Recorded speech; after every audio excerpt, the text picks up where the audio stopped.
Good Sunday and welcome back. You're watching a special Decision 2012 edition of 22 News in Focus. The candidates for the 2nd District seat in the United States House of Representatives are debating today. We have Congressman Jim McGovern, who's running for re-election. We also have William Feegbeh, a Democrat from Worcester, who is trying to unseat him. They both agreed to debate with us here today.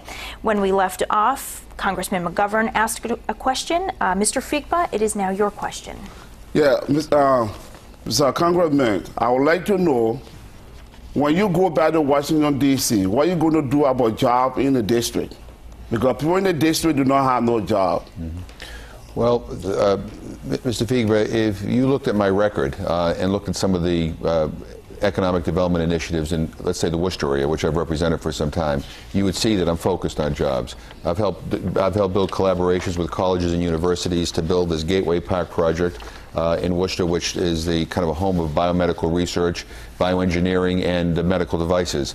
I've worked with Becker College and WPI as well in trying to encourage a whole new industry in video game design. If you look at some of the housing, the old Volk School is now going to be rebuilt into affordable housing. The City Square project, I go on and on and on. These are all projects that are not known to a lot of people here in the Pioneer Valley, but in Worcester, where I've represented, you will see that I have been very much involved in creating economic development and opportunities and jobs. And I'm really proud of that record. I'm really proud of the fact that I can point to concrete things that I have done that have helped put people to work.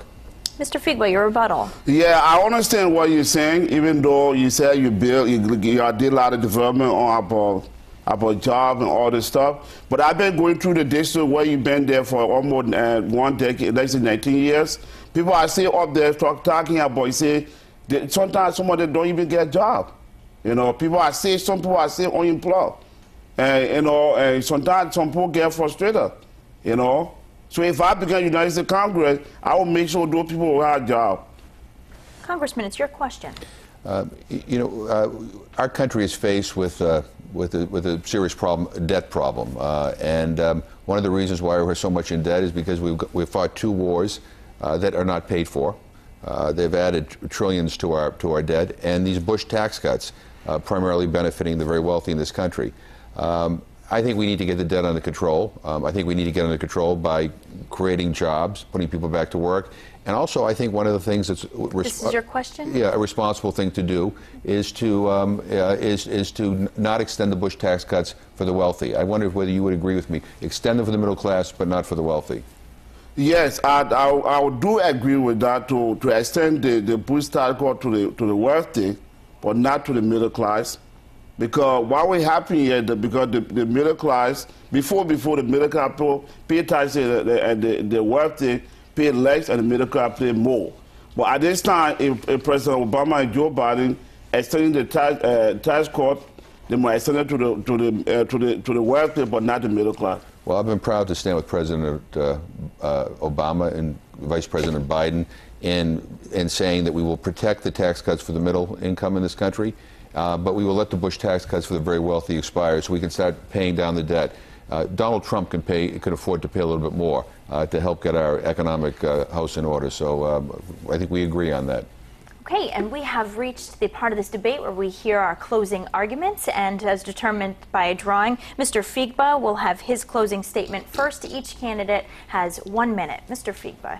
Yeah, I think everybody already knows me in the district. This district I've been in for 65 times in cities.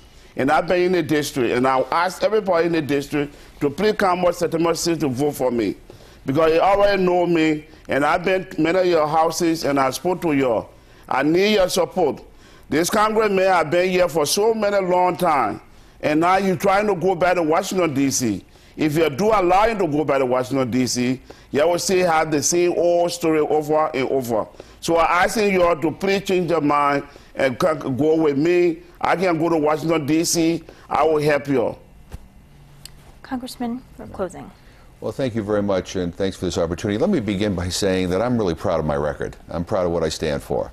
I tell people what I believe, and I follow through on my promises.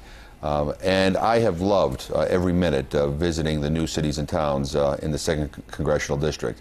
I have fallen in love with the Pioneer Valley. As I said, I've had over 200 visits here. since redistricting.